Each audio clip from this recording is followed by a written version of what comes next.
Hi everyone, welcome back to the channel. I think today is going to be a kind of a shorter video because you know what? I just want to talk about sourcing, especially focusing on oversourcing. I think that this is a habit that a lot of us sellers fall into. Number one, because sourcing is probably the most fun. I know I like it the best. But also we get into this sort of mindset where we have to take advantage of every sale, of every coupon, of every special sale day at the thrift store, or if family and friends want to give us things, or if it's garage sale season.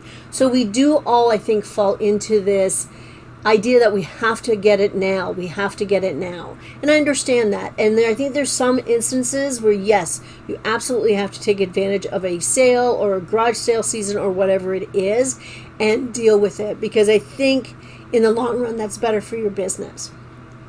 However, if you're like me right now, I have enough items here at home in my death pile. As you can see, my shoes are still sitting there from a haul last week. I have not gotten to them yet. So I know right now, I don't need to be sourcing. Even though Talese is having a 50% off sale this week. Today is Tuesday and Value Village does 30% off for seniors, which we usually take advantage of.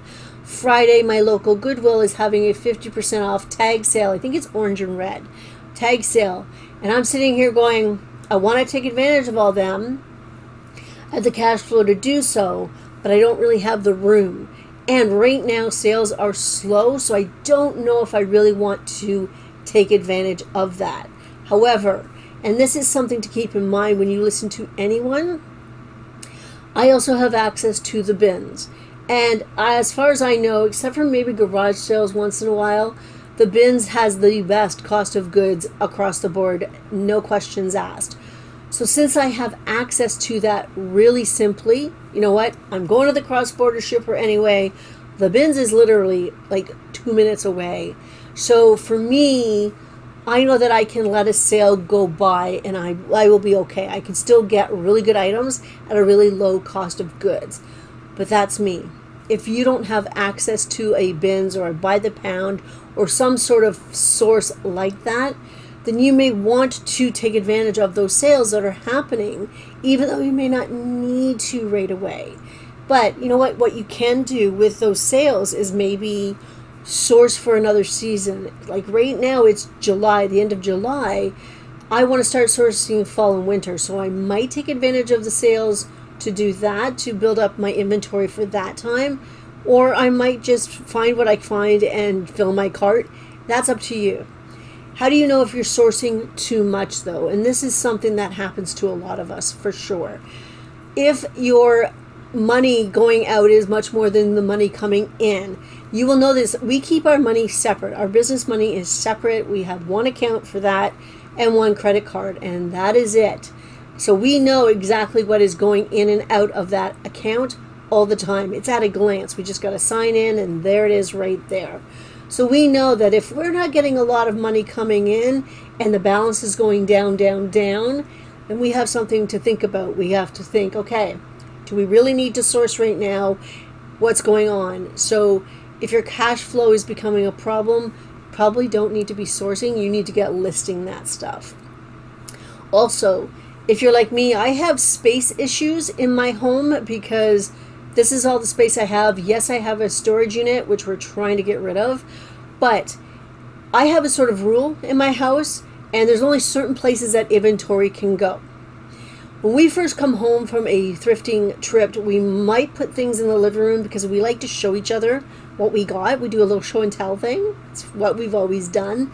But after that, they need to get out of that room. I don't like having inventory in my sort of main part of my house. You know, my kitchen, my living room, my dining room, my TV room, that kind of thing. Or in my bedroom. Can't have anything there. Up here in the office is okay for a certain amount of time. It reminds me I have to get it going. But for the most part, things have to go to the basement. If I start tripping over things in my living room, in my basement, I know that I have too much inventory and I have to stop sourcing and I need to start listing, which is what I'm dealing with right now. I know that Talese is having a 50% off sale this week. I think it was Monday and Tuesday. I know that my local Goodwill is having a 50% off red and orange tags, I believe, on Friday. And I know today is Tuesday, and my local Value Village does 30% off for seniors. But I'm sitting here going, I got a bag full of shoes there that need to get listed. I have like a bunch of clothing downstairs that needs to be listed. And I'm in the middle of relisting my entire closet. Do I really need to source? No, I don't. And I will not be taking advantage of the Talise sale. I'm not going to Value Village today, which is Tuesday. I might go Friday to Goodwill, maybe, but probably not.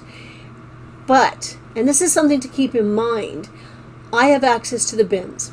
The bins has the best cost of goods across the board, unless you are lucky enough to get really good garage sales, which I'm not a big fan of, to be honest with you. I don't like getting in and out of the car, spending like 5 hours going here and going there. I just want to go to one place and do my thing. So I go to the bins, and I have access to the bins. So I'm very fortunate that way. So I don't feel that pressure to make sure I go to that sale, make sure I go to that sale, or do this or do that. Because I know in the back of my head that not this week, but maybe next week, if I've got everything caught up, I can go pop into the bins and spend $20 or $30 and get enough items to list for the next week. So when anybody talks about this kind of things, you have to realize what their situation is, because not everybody is equal. It's not an equal playing field necessarily out there. Not everybody has 6 or 7 thrift stores to go to like I do. Not everybody has access to a bins. Not everybody has access to year-round yard sales like some people in the States have. So you have to keep that in mind. And sometimes you do have to oversource because you have to take advantage of those sales, and there's nothing wrong with that. It's just trying to keep it in your brain that you want more money coming in than going out. That's where you make your profit. That's where, in a sense, because you know what? Unlisted inventory is just untapped profit in a sense, but you want to be able to, I want a flow. You know, I want whatever's going out to be coming in and vice versa. So I hope that makes sense to you. So oversourcing depends on you and your situation. If you want to take advantage and you have the cash flow to take advantage of sales, absolutely 100% do it. Just because I live in a smaller home or I have access to the bins, that doesn't apply to you, right? Maybe you have a bigger space for all your stuff. Maybe you don't have the bins. It's up to you to decide. That's across this channel. I keep saying to people, it's up to you. It's your business. You make the decisions. You find out what works for you. All right. So I want to give you an update on my closet relist. I've only started. I started it Sunday. Today is Tuesday, and it's Tuesday morning, so I've only done a little bit. So far on Posh Canada, I've relisted 55 items, and today I have about, I think it's like 38 or 39 to do. I've already started on Posh US today. Right now it's standing at 67 items in total, plus I have about 20 more to do. And then I'm going to go cross-list them back to Posh Canada. So, am I noticing a difference? There's been a little more activity, especially on Posh US. I started this on Sunday morning. On yesterday, I did a few more, and I ended up making a couple of sales, got an offer, which I countered. But I got a couple of sales and items that have been listed for a while. I haven't relisted them yet, but they were there, so I was really happy with that. So today I am focusing on the rest of my home goods. I've already done my kids' items. I started my home goods yesterday. I'm going to finish them today. I'm starting with them for a couple of reasons. Number one is home goods have a lot of those fragile item things pop up, so they take a little bit longer. They're a little more frustrating, so I want to get them done. I just want to get them done and dusted and finished. Sometimes tackling the most annoying task first is the best way to go. Then I'm going to move on to my menswear tomorrow. Yes, tomorrow. I'm going to do a little bit of the menswear. However, I'm also going to photograph, this is my goal for tomorrow, I'm going to photograph the clothing that I have hanging downstairs, stuff that was in a haul 2 weeks ago, 3 weeks ago. I need to get those things listed. So I am relisting for the most part, but I need to put some brand new listings in there to get rid of some of my death pile. that's what I'm working on this week. That and the fact that I still, it's early, I still want to go to the gym, or I'm going to go out and rototill my garden, which is a really good workout because it's going to rain in the next couple of days, and we just did a new garden, and I want to get the soil all mixed up so that I can start planting, which is exciting. Anyway, that is it for today. Like I said, it is Tuesday. I don't know when I'll be back. Maybe Wednesday or Thursday. We'll see. I hope everybody has a fantastic week, and I'll see you next time. Bye.